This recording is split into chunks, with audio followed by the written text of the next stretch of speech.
Hi, hi.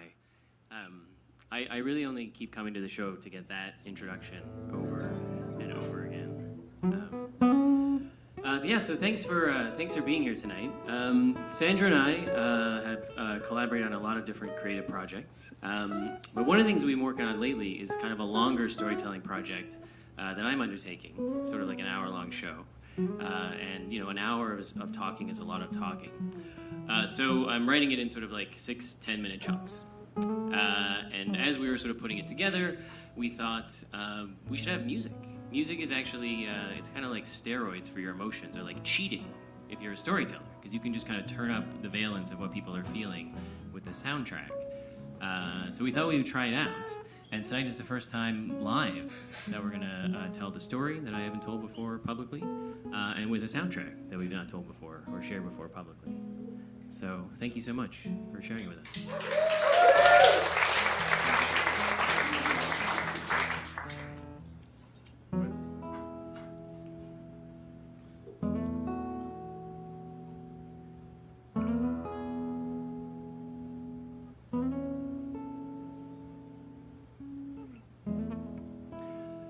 So your parents have a lot of explanatory value about your character. Yeah. In other words, who your parents are says a lot about who you are. Let me give you an example. Have you ever met a boyfriend or a girlfriend's parents, or even just a friend's parents? And after that meeting, you're like, oh, I see. Now I understand. Yeah, of course, right? Meeting a person's parents is a big part of coming to understand what that person is about. Okay, so here is a question. What happens when one or both of your parents dies? Right? Because new people keep coming into your life, right? Friends, partners. But they'll never get to have that conversation, right? They'll never get to go, oh, I see. So what do you do, right? Because even after they die, your parents are still a big part of understanding who you are as a person. So I think one of the things we do is what we're doing here tonight, right? We tell stories. But after our parents die, the stories we tell about them take on a new significance, right? Because now that's the only relationship that people in our life are going to have with our parents. So the story I'm going to share with you now is one of the stories I've started to tell about my mother. She died about 3 years ago from brain cancer. And the story is about her crazy addiction to knitting. And it starts in rural Nova Scotia. So both my parents, my mom and my dad, are from rural Nova Scotia, small towns. My dad is from a small town called Woofville, Nova Scotia. To this day, it has one main street, 4 crosswalks, no stoplights. It's very small. And my mom is from an even more rural town called Truro. She grew up in the country, in a house in the country, while the men in her life, for 3 generations, took turns running the family business, which was a grocery store in town. So, how did my parents come to live in Toronto, where I was born and raised? Well, in the 1970s, my parents met and married in these small towns, but my father had very grand ambitions for his life. He wanted to be a corporate lawyer. And so you can't do this in rural Nova Scotia, right? So he spirited my mother away from the bosom of her family, and they settled in our vast and sparkling metropolis here in Toronto. Now, I tell you all of this stuff about rural Nova Scotia because if you had ever met my mom, one of the things you would have thought, probably, is that here is a person, right, that grew up in a very small, quiet town and then got stuck in this big, loud city. And the reason you would think that is that during that meeting, she was probably knitting. My mom knit almost all of the time, right? If she had 2 hands free, she would use them to knit, right? Talking on the phone, knitting, right? Talking to you, knitting, right? Watching television. She and my dad recreated the breadwinner homemaker model that they learned in rural Nova Scotia. My dad worked out of the house all day, came home. My parents sat in the same room, watched the same television, did not talk, knitting, right? Yeah. in the stands watching me play hockey, in the audience watching my sister dance, ballet, knitting, right? And so now you can maybe see a bit more why rural Nova Scotia is important to the story, right? Because, like, to be honest, my mom's commitment to knitting is a little bit strange in Toronto, right? Because there are a lot of other things you can do with your time here, yeah? But if you think about a person who grew up in rural Nova Scotia in the 1950s, right, before even television in the house, that kind of handiwork probably played a big part in her life, right? And to be honest, now that she's gone, I've started to actually wonder if maybe her commitment to knitting after she moved to Toronto maybe said a little bit about how she actually felt about having to move here in the first place. Yeah. But so back to knitting, because it probably goes without saying that Mom's output was voluminous, right? Huge amounts of stuff, right? She would knit hats, scarves, sweaters, toques, rugs, things like this. Way more, like no pretense of being useful for our family at all, right? And so what she would do is she would donate a lot of them to charity, right? She would give them to churches and shelters and nursery schools and things like this, right? And therein is another aspect of my mom's character, right? Her identity was very much bound up with acts of service, right? I am what I can give to other people. I have value because of what I can contribute, yeah? So I think this is a very noble way to be in the world. But it turned out in Mom's case also to be quite tragic.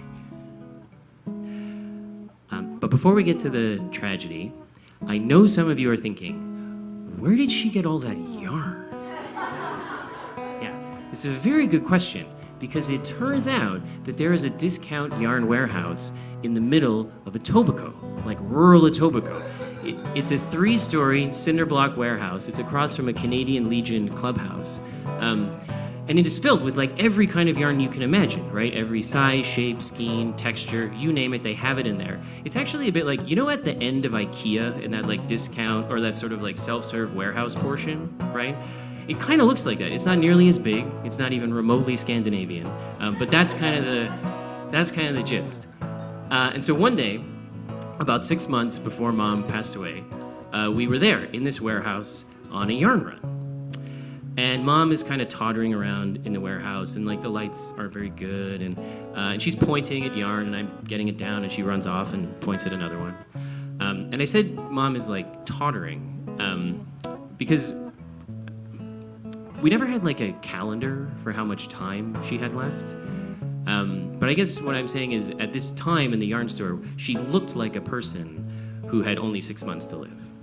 Right? So like imagine for a second physically how it would feel if you had been through, multiple brain surgeries, multiple radiation therapies, multiple steroid therapies, right? Like imagine physically how that would feel for you. And now imagine like emotionally how it would feel to go through all of that and just watch it not fucking work. Yeah. And so that feeling you have in your body right now, that's kind of what Mom looked like in the yarn store on this day. And she's also just doing a whole bunch of like silly stuff that you do when your brain starts to fail. So she kept getting the same yarn over and over again. She'd like point at it and I'd put it in the bin, and then she'd run off to get another one and I'd just put it back because we would have like 6 of that kind in the buggy. Like a lot of things at the end of a person's life, it's often quite funny, but also, sad. But you carry on, right? And we did in the yarn store, and we eventually got to the checkout with this huge, voluminous pile of yarn, like an obscene amount. Imagine in your wardrobe right now how many clothes you have. Like, not just the clothes you're wearing tonight, but all of your clothes, right? So we had enough yarn to knit like all of that. Just like a brazen amount of yarn, which to be fair, it's actually just like a really nice way of saying we had way more than 6 months worth of yarn in the buggy, right? So I'm standing there thinking this and smiling at Mom, and she's not looking at me at all. Maybe she knows what I'm thinking. Maybe she's thinking the same thing. She is just laser focused on the woman who's checking out our buggy, right? Bringing in the yarn. And all of a sudden, like apropos of nothing, Mom blurts out, I'm a regular customer here.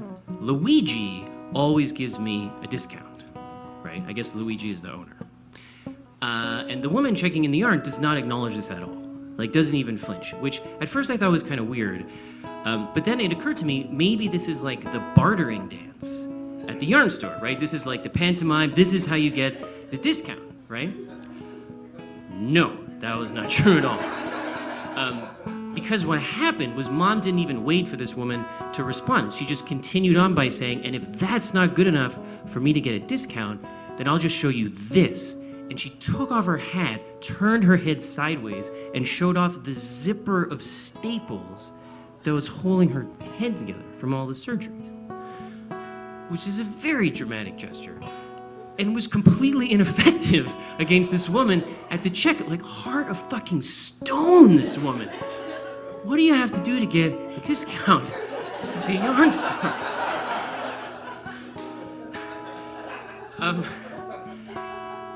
But in all seriousness, I said before that Mom's identity was very much bound up with acts of service, right? And this manifested sometimes in her giving away all her knitting output. But on a day-to-day basis, it manifested as putting the needs of our family, like me, my dad, my sister, ahead of her own. Every day. And therein lies the tragedy. Because on that day, in that discount yarn warehouse in Etobicoke, that was one of the only times in my entire life that I ever heard my mom call attention to how she was feeling. Yeah, can you imagine? And like, to be honest, now that she's gone, this is maybe one of the hardest things to come to terms with, right? Because on the one hand, I think of how much she must have suffered in silence, right? Not just at the end of her life, but the whole time. And like, I can't hear you if you don't talk to me. But on the other hand, I just think, what are some things that I could have done to make it easier for you to say how you feel?